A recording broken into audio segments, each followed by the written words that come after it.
दोस्तों, स्वागत है आपका हमारे यूट्यूब चैनल पे। और इतिहास की सीरीज़ के नोट्स की व्याख्या की सीरीज़ में हम बात करने वाले हैं आज वैदिक युग के बारे में।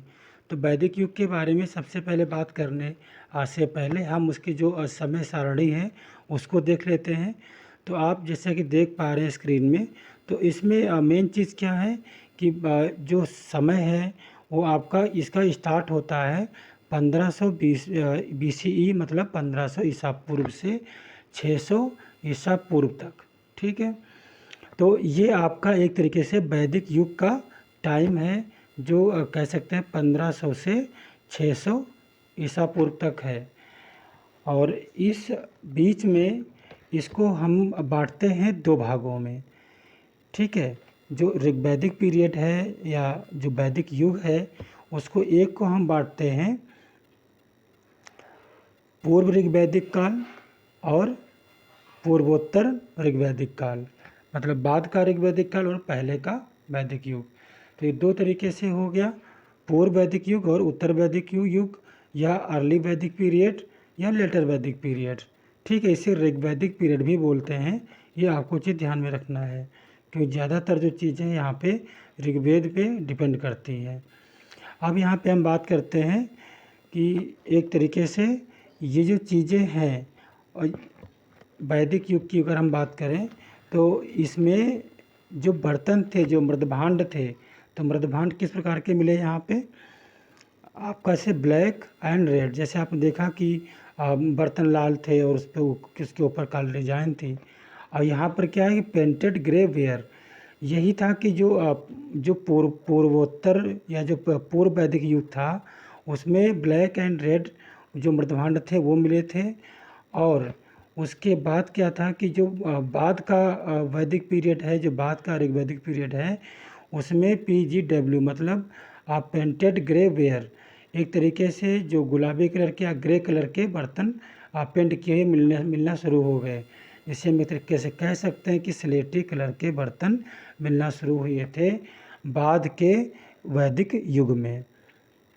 अब इसमें मैंने बात अभी नए पिछले वीडियो में किया था कि यहाँ पे लोहे का भी एक परिचय होता है ह्यूमन बीइंग के साथ में।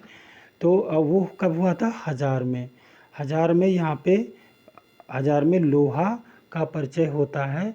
अब देखिए, जब लोहा का परिचय यहाँ पे हुआ तो लोहे से एक तरीके से बहुत बड़ी क्रांति आई आदमी के जीवन में।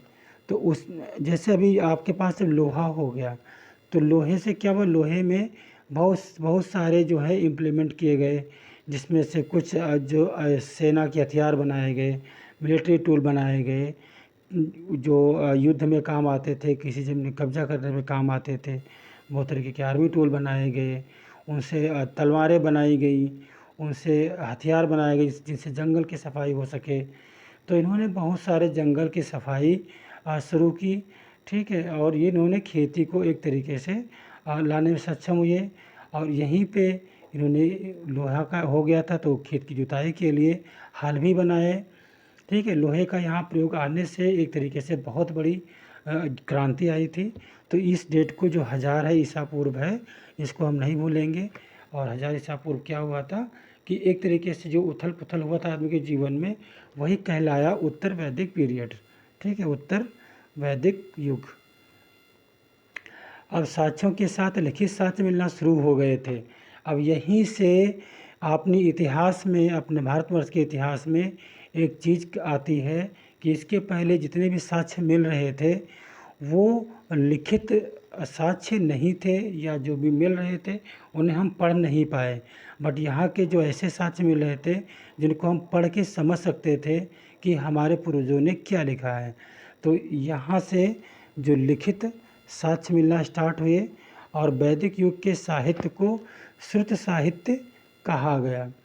ठीक है, वैदिक युग में जो भी साहित्य की रचना हुई, जो भी लिटरेचर यहाँ पे क्रिएट किया गया, तो उसको क्या कहा गया, श्रुत साहित्य किया गया। श्रुत का मतलब क्या होता है, सुनना। और एक तरीके से ये कह सकते हो कि जो वहाँ पे शिक्षा पद्धति थी उस समय, तो वो क्या था कि जंगलों में होता था, गुरु के आश्रम में।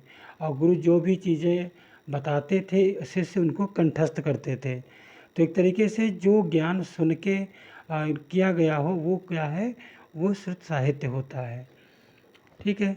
अब अगर हम इस युग की भाषाई अध्ययन की बात करते हैं तो भाषाई अध्ययन का ये मतलब हुआ कि किस तरीके से भाषा का यहाँ पे उदय हुआ।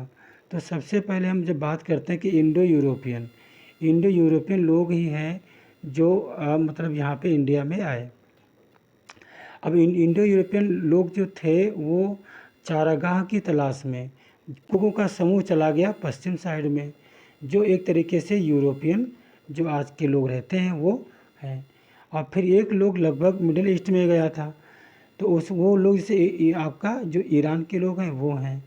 और एक तरीके से भाषाई जो विकास हुआ वो हुआ ईस्ट सडन में, मतलब पूर्व और दक्षिण की तरफ, पूर्वोत्तर में न, पूर्व और दक्षिण में। तो वो क्या कहलाए, इंडो आर्यन।